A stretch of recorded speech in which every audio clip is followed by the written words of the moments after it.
Is stress good or bad for business owners? The business owner was experiencing severe stress and was saying, you know what, I'm not sure if this is healthy.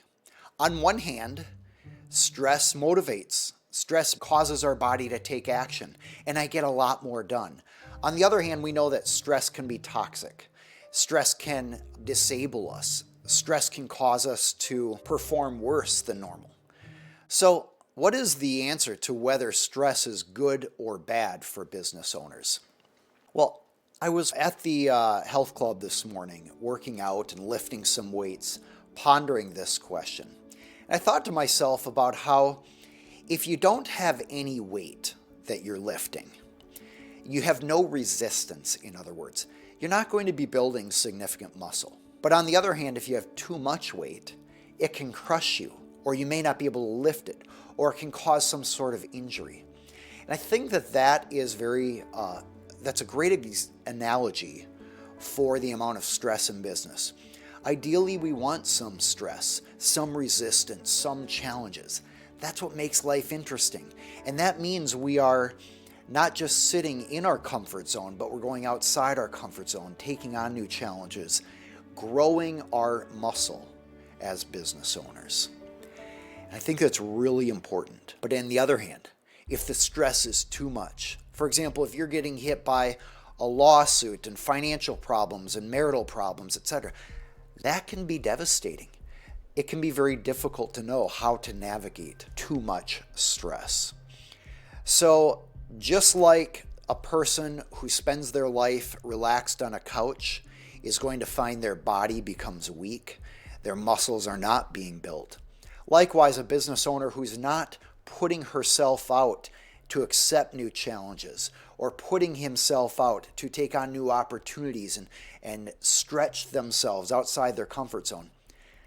We don't build muscle and capabilities unless we have some stress, but too much stress is not good. Just like with a weightlifter. Also like a weightlifter, we need rest. We need time for recovery and recuperation and healing. I'm reminded of an incredible book called The Obstacle is the Way by Ryan Holiday. This book talks about some of these Stoic philosophies. And in particular, it's based on a quote by Marcus Aurelius.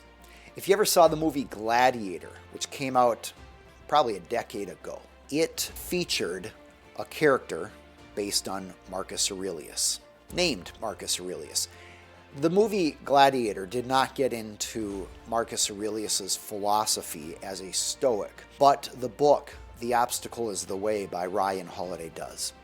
And it's based on this idea that sometimes when there is an obstacle in our way, the way is not to go around it, but it is somehow dealing with that obstacle that allows us to get along our way and get to the goals we're trying to accomplish.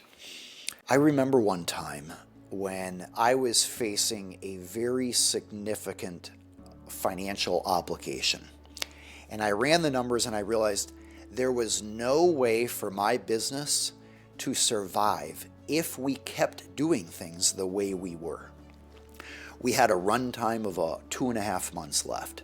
And at that point, we would be out of money and wouldn't have the credit to pay bills and keep surviving. Rather than continuing to do things the same way and trying to avoid the obstacle, we had to figure out, how do we press through this?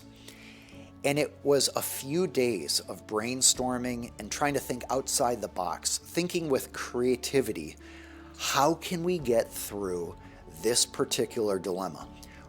The short version is we had to make a lot of money in a short period of time. So what we did is we dramatically changed how we were operating with a different focus on sales and marketing so that we could fill the pipeline and would generate enough revenue to achieve those goals. Well, once we did that, it's kind of irrelevant how we did it because it's not applicable necessarily to every business owner out there.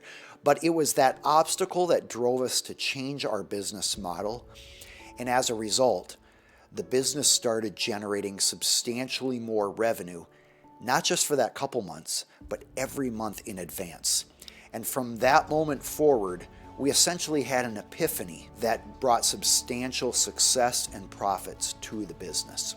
If it weren't for that obstacle, we never would have come across the different business model that we needed to adopt. So sometimes these pressures, these challenges, these obstacles are exactly what we need to grow to a whole new level.